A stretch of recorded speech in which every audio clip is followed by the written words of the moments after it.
sends out big warning to Israel. We neither hesitate, we will not give up, but we will not rush at the same time. Khamenei says missile least punishment for Israel. Death to Israel and US chants echo.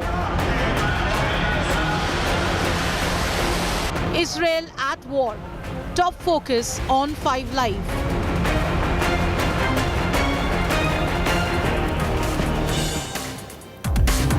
The Hezbollah chief Hassan Nasrallah has been buried in a mock funeral. Khamenei has come out in one of his first public addresses in a long time on a Friday. But the real countdown now is to where the Israelis will be striking next. These are the images when the supreme leader of Iran made his Friday address today, calling upon the entire Islamic world to unite against Israel. Is this going to tip the scales? Is this going to make a difference?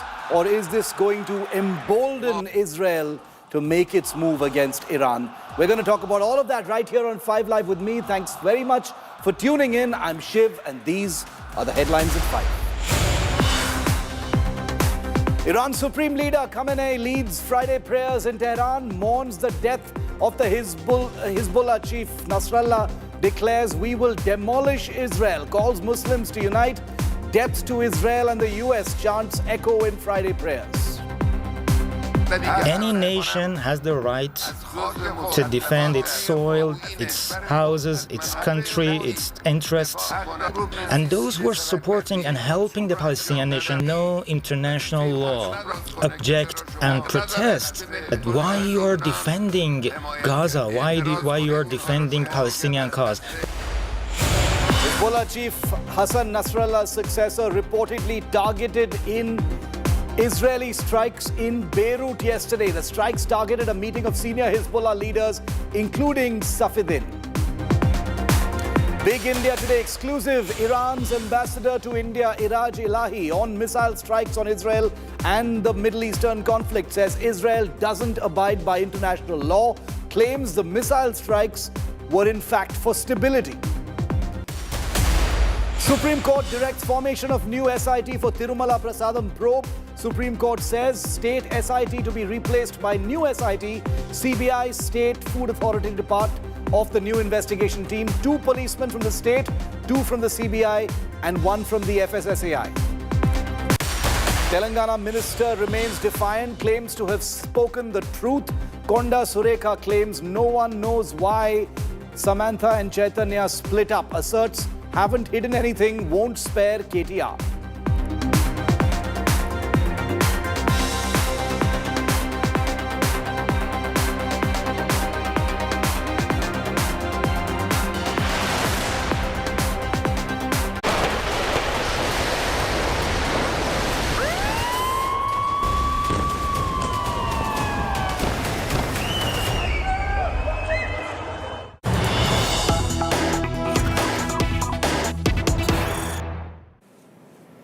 And we're starting with a brand new image of Iran's supreme leader during his Friday address. Take a look at this picture that we've just obtained, viewer. It is of the supreme leader of Iran, the Khamenei, addressing the Friday prayers with a gun by his side. You can see that there's a gun right there by his side, a sniper rifle, it appears, right next to the Iran supreme leader during his address. That's the picture we have for you there. He was holding on to a rifle just at the time. It's an assault rifle that he's holding. It's a sniper rifle that he's holding right at the time that he is conducting his address. It's obviously a symbolic show, a show of strength, clutching a sniper rifle as he makes that address. These images just in right now. Remember that everything is a symbol now between Iran and Israel. The two countries have already exchanged airstrikes, assassinations, and now missiles as well. And Iran is counting down to what is almost certain to be an Israeli response to the missile attack 3 nights ago. Where will it be?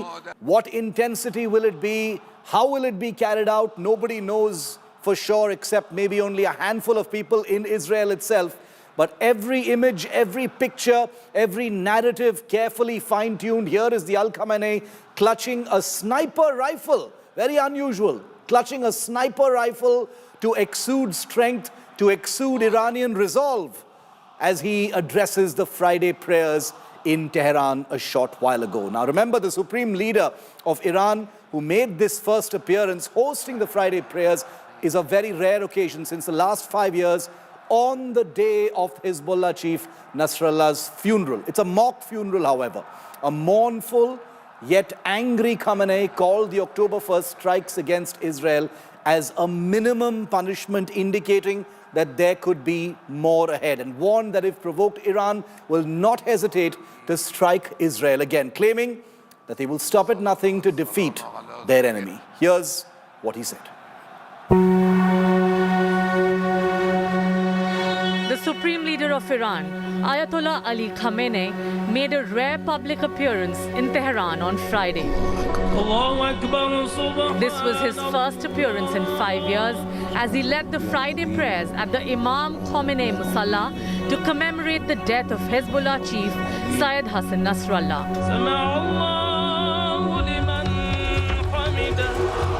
The streets of Tehran were flooded by lakhs of people. Every road, every corner of the mosque was plastered with posters of the Hezbollah chief and Hamas leader Ismail Haniyeh. The Iranian supreme leader got visibly emotional as he hailed Nasrallah as a martyr. We are all in a state of pain and mourning the martyrdom of our dear Sayyid. This is a big loss. However, our mourning does not mean losing hope. Khamenei also recalled Tuesday's missile strikes on Israel, referring to Iran's attack as least punishment. The move taken by our armed forces was the least punishment for the occupying Zionist regime in the face of the crimes, the unbelievable crimes committed by that regime, the bloodthirsty regime. He also justified the October 7 Hamas attack on Israel. Al-Aqsa flood operation that October last year was carried out. That was a correct move, logical move based on international law, and Palestinians had the right to do so. In his address that lasted over an hour, Khamenei also issued a direct warning to Israel.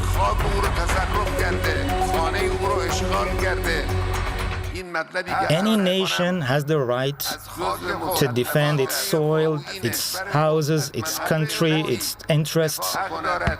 They have the right to defend that in the face of aggressors. We neither hesitate, we will not give up, but we will not rush at the same time.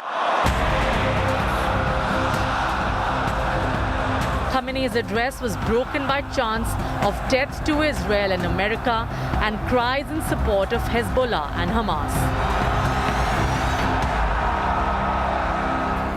The enemy of the Islamic Republic of Iran and the enemy of the Iranian nation is the enemy of the Palestinian nation. The enemy is the same. The order is issued from one place, and that order is issued from the same place to attack Islamic nations and Islamic countries. The Supreme Leader of Iran has made his and Iran's intent clear that this war is far from over. Bureau Report, India Today.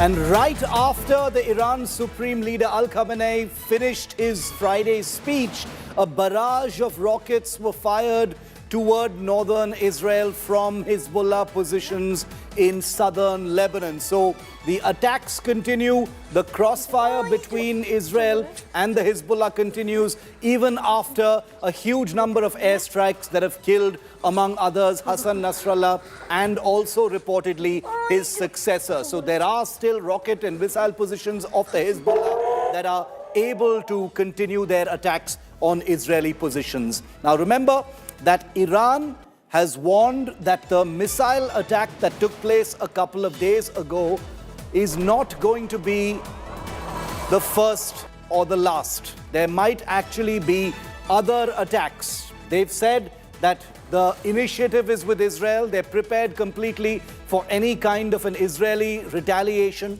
So I want to show you what Iran's missile ranges actually look like. We've got some data to show you what Iranian weaponry in terms of its reach actually looks like vis-a-vis Israel. And I have it here on my wall, so I'm going to put it up on this graphic to show you that Iran, which is a country that has, with Russian help, developed a large number of missiles, many of which were actually on display a couple of nights ago. They've got the Shahab and Fateh missiles with an estimated range of about 300 kilometers. Those are very short-range ballistic missiles. Then they've got the longer-range Shahab 2, which are of a 500-kilometer variety. The Zolfagar is estimated with a range of about 700 kilometers. You can see the circles being drawn around Iran. That's the kind of reach each of these missiles actually have. The Qiyam 1 is even longer range at about 800 kilometers. The Shahab 3, 2,000 kilometers. That's an intermediate range missile. The Sejil has also a 2,000 kilometer range. Now remember, these are a mix of ballistic and cruise missiles. The Khorram Shaher, again, 2,000 kilometers. Saumar is a cruise missile with a range of 2,500 kilometers. And there are many missiles in between in terms of range, 1,500 kilometers, etc., that have been used, including the Fatah 2, which is a hypersonic weapon that was used a couple of nights ago in Israel. Now, the success or failure of these weapons continues to be in the realm of speculation, but Iran has basically said they are ready for a retaliation and that they will respond once again. Let's get a quick expert view on this. There's a great deal of fog of war. There are lots of claims and counterclaims being made at this point of time. But at a time when Hassan Nasrallah's mock funeral has taken place, there is no funeral that's happening out in the open for fear that that might become the next target for an Israeli airstrike.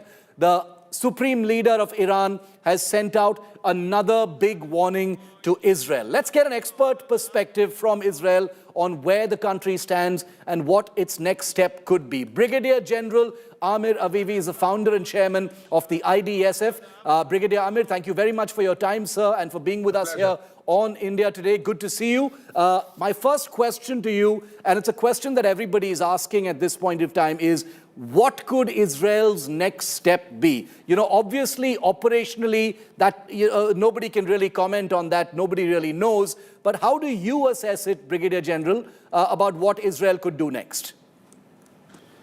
So let's look at the whole picture. In Gaza, the goals of war are clear: to eradicate Hamas as a governmental and military entity, to bring back all the hostages, and create the terms that never again there will be a terror army in Gaza. And Israel is moving towards these goals. Basically, Israel has dismantled Hamas as a military entity, but not yet as a governmental entity.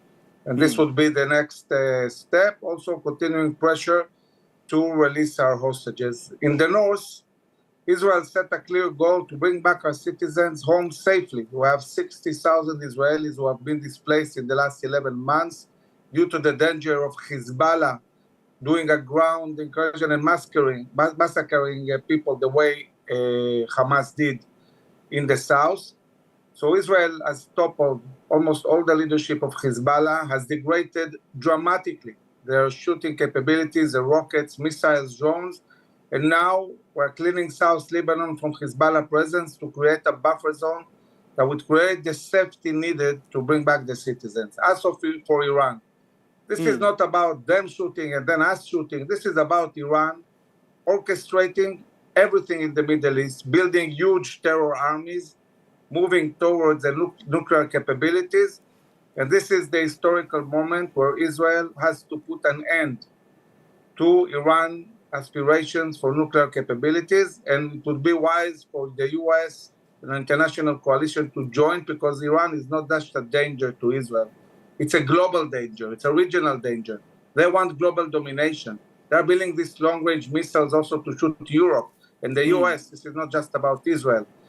So this is the moment to deal with them. They talk a lot. Their capabilities are much less than people might think. They shot a fifth of their missiles and it didn't hit even one Israeli. So this is pretty much what they're able to do. And now it's time for Israel to do what it needs to do. And there are many, many possibilities, from hitting their oil refineries, destroying their nuclear sites, and also hitting the leadership of Iran, and maybe freeing the Iranian people from this evil regime. Brigadier General Avivi, like you commented on the, possible airstrikes on their nuclear facilities or their, their energy establishments, their oil refineries, etc. We do know that in Iran, their nuclear facilities are, pretty much deep underground. Some of them are situated under mountains. As a military man, are those credible targets, sir? Are those going to be easy to hit? I'm just asking because Iran probably out of for this very reason, the possibility of its missile positions and nuclear facilities being vulnerable to an attack from Israel, have built them almost largely underground. Yes, Nasrallah was also largely underground, with Yeah. all his leaders deep underground. And Israel hit his headquarters and killed him and 20 Hezbollah leaders deep underground. So when you see Israel being able to fly almost 2,000 kilometers and hit the Houthis in Yemen, 2,000 kilometers is much more than the size in Iran. And when you see Israel being able to hit deep in the ground, the headquarters of Hezbollah, you can understand that Israel has full capability to inflict very, very serious damage on Iran and set them back decades, talking about their nuclear plans. Iran also says, Brigadier General, that the missile attack on Israel a couple of days ago, of course, Iran claims one thing. Israel has said that most of the missiles were intercepted. They were not successful. Iran has said that many of the missiles did manage to penetrate Israel's shield. And they say that this alone is reason enough to deter Israel, because if Israel now attacks, Iran will send even more missiles. Does that create a situation where Israel may rethink its retaliation? Not at all. Not at all. And again, it's not about a retaliation. It's about an historical opportunity to relieve the region and the world from this huge danger. We probably would have done that even without them shooting, because this needs to be done. These nuclear capabilities that are being developed will change the whole globe. It's not just about Israel. And we need to deal with this. As for Iran, they are liars. We are not. And I can tell you that they shot twice around 500 missiles, most of them intercepted. And the fact is that they managed to do anything. Not even one Israeli was hit. They hit only one Gazan in the Jordan Valley. So this is the reality. They are much weaker than people might think. And the same for Hezbollah. People talked many years about the capabilities of Hezbollah, said that they will shoot 2,000 rockets a day, every day. And we see in 1 week, Israel being able to completely almost dismantle them. And it won't take long until the IDF takes control of South Lebanon and destroys their special forces in South Lebanon. So after we deal with Lebanon, for sure, the whole Air Force will be completely free to deal mostly with Iran and its more distant proxies, whether it's the Houthis in Yemen or the militias in Iraq. Brigadier General Amir Avivi, pleasure speaking to you. Thank you very much for joining us with your inputs on this story. Thank you, sir. You are welcome.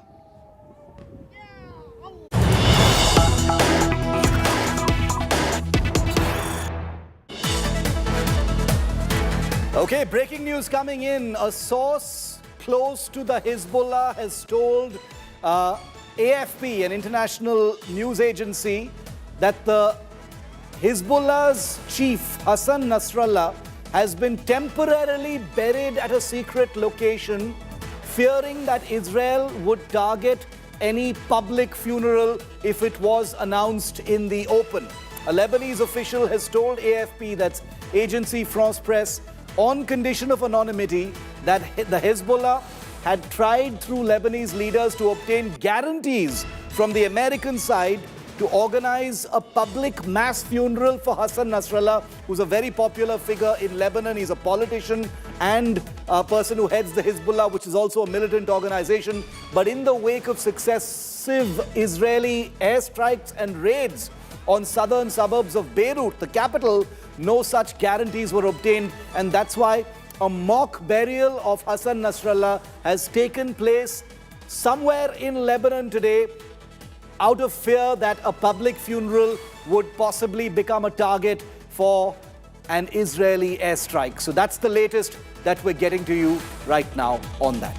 Remember, Israel on Friday allegedly targeted also Hashim Safieddine, the man widely regarded as the likely successor of Hezbollah's slain leader Hassan Nasrallah. It's yet to be confirmed. It remains in the realm of speculation. But on the day that Nasrallah was laid to rest in that mock funeral, an Israeli airstrike on his cousin and possible successor Safieddine is another lethal blow to the militant group.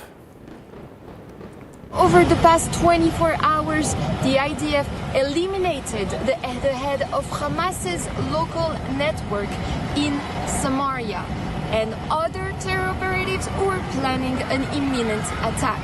In the north, Hezbollah has continued to target Israeli communities. Over the last hour, the IDF confirmed that Hezbollah fired 20 rockets in direction of Israel. Nearly a week after the elimination of Hezbollah's chief, Hassan Nasrallah, the IDF has confirmed that it targeted Nasrallah's apparent heir in Beirut during meetings with other terror operatives. Israeli airstrike in Beirut continues. In one of these airstrikes, Israel claimed to have targeted senior Hezbollah leader Hashim Safieddine, considered a potential successor to the slain Hezbollah leader Hassan Nasrallah. It happened on the day Nasrallah was to be buried. A series of massive blasts rocked Beirut's southern suburbs late Thursday night and into Friday morning. These are suspected to have hit Safieddine, as reported in a social media post by Axios. But it hasn't been verified by any. Hashim Safieddine is the maternal first cousin of the late Hezbollah chief Hassan Nasrallah, and like him is a cleric who wears the black turban, denoting descent from Islam's prophet Muhammad. As head of the Executive Council, Safieddine oversees Hezbollah's political affairs. He also sits on the Jihad Council that manages the group's military operations. Both US State Department and Saudi Arabia designated him a terrorist in 2017. He was also at the center of sanctions placed on Hezbollah by the US and Saudi Arabia in 2018. Hashim Safieddin's public statements often reflect Hezbollah's militant stance and its alignment with the Palestine cause. This aggression certainly has its own punishment and retribution. This punishment is surely coming by the will of God Almighty.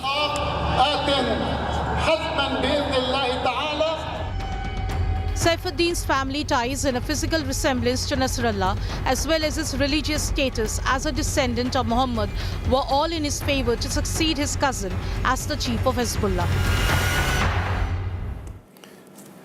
And India Today continues to be the only Indian network with ground reporters in all of the countries directly involved in this current conflict. We've got Emily Botpol in Tel Aviv, Israel. Ashraf Wani is our man on the ground in Lebanon. Ashraf, I want to quickly come to you first. Apparently, a mock burial of Hassan Nasrallah was carried out of fear that any public event or any public gathering would possibly become another target for an airstrike. What are you hearing? Where did this happen? Obviously, the Hezbollah is being very secretive about this, Ashraf. Absolutely. We have also got this confirmation from the Hezbollah people that he has been secretly buried in the Lebanon. Not They have not disclosed the place, but his this symbolic grave will be guarded 24/7 by the Hezbollah fighters, but particularly his personal guards, so that no one knows about this grave, either in the public nor in the any other way. So that because there are followers of Hassan Nasrallah across this region, particularly in the Lebanon, Iran, Iraq, and Syria, who could rush and are ready to die for their leader. So to avoid that kind of thing, the Hezbollah has decided that unless and until the situation does not improve in the Lebanon, particularly as the war is going on with Israel, till then the public funeral will not take place, and the final destination for his burial and the day will be decided by the supreme leader of Iran when and where it happens. And so far, what we are getting that there is a very tough fight going on in the south. I was till now in the south part of the Lebanon. During last 48 hours, particularly during last 24 hours, scenario of war has changed as at least more than 200 aerial attacks carried out by the IDF in different parts of the Lebanon.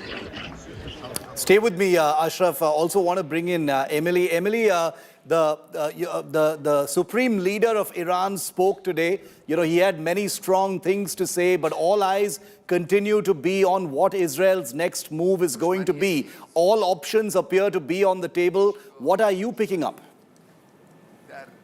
Thank you very much. Here from Tel Aviv, as you very much said, Iran's supreme leader, Ayatollah Ali Khamenei, said today in his speech that Israel cannot harm Hamas and Hezbollah, and that Israel cannot harm Hamas and Hezbollah, and that we will, and that that they cannot harm Hamas and Hezbollah. And that Hamas's October 7 massacre, Hamas October 7 massacre was legitimate. Now, shortly after, Defense Minister Yoav Gallant released a statement about his visit in northern Israel, in a military base in northern Israel, where he assured that Israel has a lot more surprises in store for Hezbollah, terror group, and that the terror group actually sustained severe blows in the recent weeks. In addition, the IDF has released a statement saying that they have struck a tunnel that crossed a 3.5-kilometer tunnel that struck from Lebanon to Syria, and that was used to supply Hezbollah with Iranian weapons. Over the last 2 weeks, the IDF has decimated, as you very much pointed out, Hezbollah's leadership, most notably last week with the targeting and the elimination of Hezbollah's chief Hassan Nasrallah, the targeting as well of Hezbollah's Nasrallah's presumed heir, Hashem Safieddine. And the IDF has also mentioned the elimination of Hezbollah's head of communication. Now, as Israel prepares to mark a year since October 7 massacre, and Hezbollah continues to target Israel's northern communities with rockets, missiles, and drones, over 10,000 rocket missiles and drones since October 8. Israel's population remains displaced for nearly a year in the north of the country. Absolutely. And we're going to be looking at that very, very closely, because things are on the brink. The airstrikes in southern Lebanon continue. The gaze on Iran continues as well. It's going to be a hot weekend, and we're going to keep a very, very close track on it. Emily and Ashraf, please stay safe. Thank you very much for joining me live on this story. The only channel that has ground reporters, like I said, in Lebanon, in Tel Aviv, in Iran, in Syria, and elsewhere. And that's the reason why we get you a 360-degree view of this entire unfolding conflict. We're taking a very quick break. We've got a huge exclusive coming up on the other side. The only channel with the ambassadors of the 3 countries involved in this conflict, Iran, Israel, and Lebanon, live right here on India Today.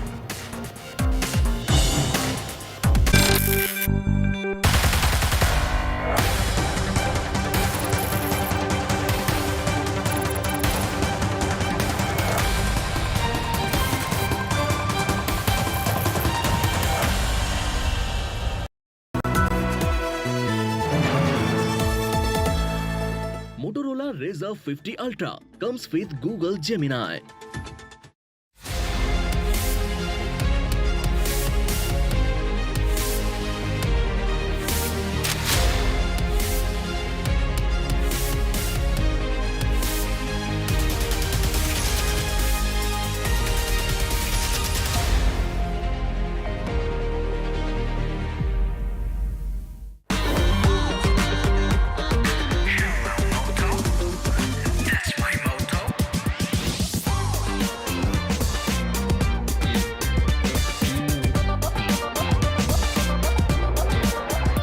Rangila Ray with Motorola's incredible range of smartphones.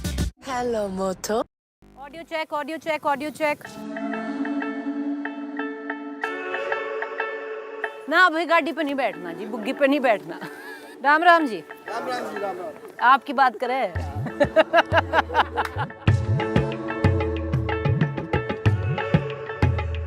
तो क्या हमारे अलग से इसीलिए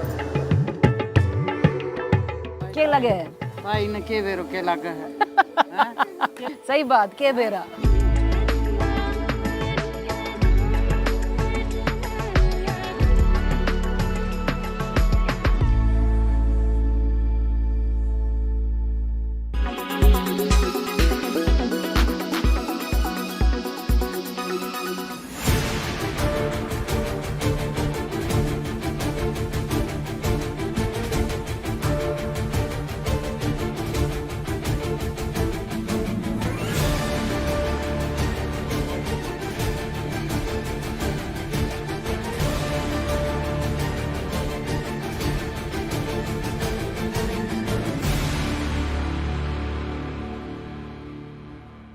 Welcome the move of the Supreme Court.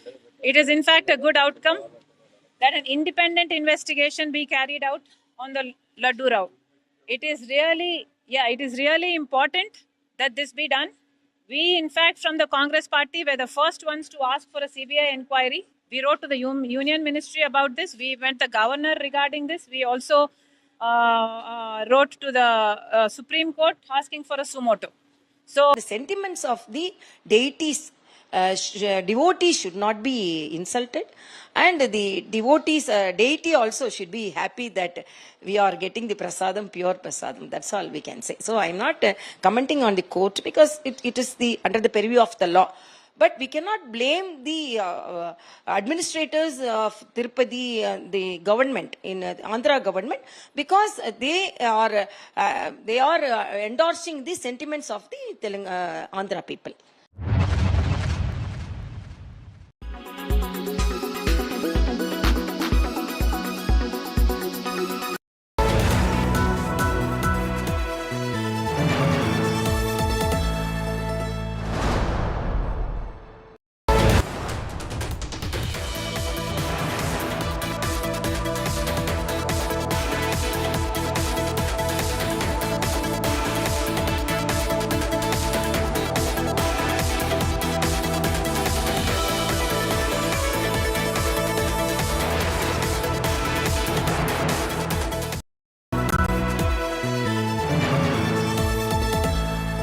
Motorola Razr 50 Ultra comes with Google Gemini.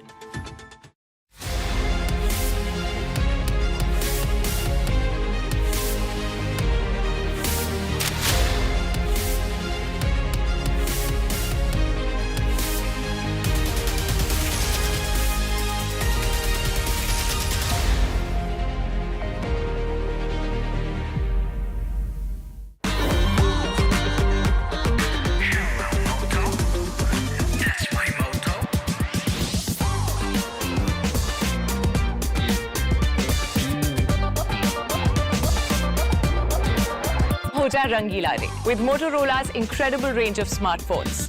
Hello, Moto.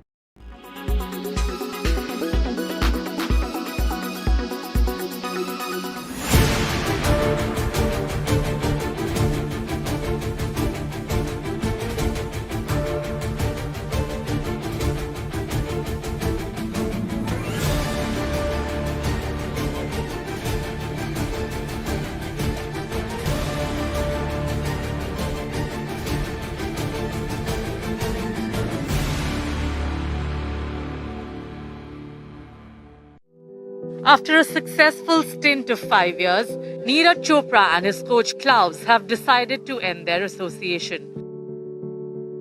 Klaus, who's 75 years of age, wanted to spend time with his family and expressed his inability to continue as Neeraj's coach. In February 2019, Klaus first joined Neeraj as a biochemical expert, and 2 years later, he took over as his coach. Under Klaus, Neeraj won the historic gold at the Tokyo Olympics and became world champion. He also secured the Diamond League title in 2022 and successfully defended his Asiad crown in Hangzhou in 2023. India Today had reported just after Neeraj's Paris Olympic silver that he and his coach will be parting ways. It's also an interesting perspective to understand that Klaus is no longer going to be traveling with him full time. Oh, that's interesting. So why is that so? So Klaus, I mean, is 75 and Klaus is going to now, it's not announced and he's not announced a retirement, he's not retiring, but he's not going to be with him week in and week out for 8 months.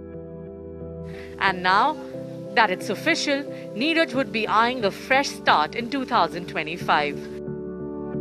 Under Klaus, Neeraj's personal best remains at 89.94 meters. There's no announcement so far on who will be the next coach. But with this change, one thing is certain, that Neeraj Chopra wants to raise his game further and reach the 90-meter mark. Sports Bureau, India Today.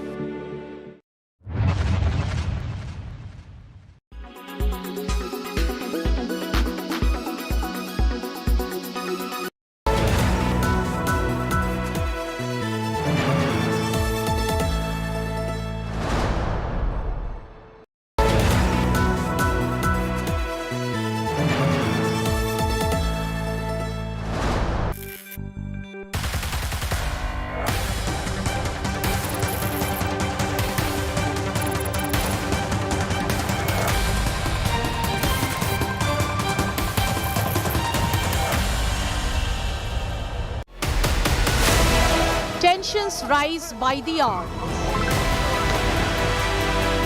After Iran's missile assault on Israel, suspense looms over Israel's response. Three key voices, three perspectives on India Today. Israel, Iran, Lebanon envoys exclusive. Top focus on 5 Live. When you report war, you need a 360-degree perspective. And for that, you need credibility to get voices from all the stakeholders, all of the sides, and all of the countries directly involved. And that's the reason why I'm proud to tell you that India Today is the only channel that has interviews with all 3 ambassadors of Israel, of Lebanon, and of Iran. Here is that 360-degree exclusive. Listen to every word of these 3 enemy nations' envoys to India talking about what's going on.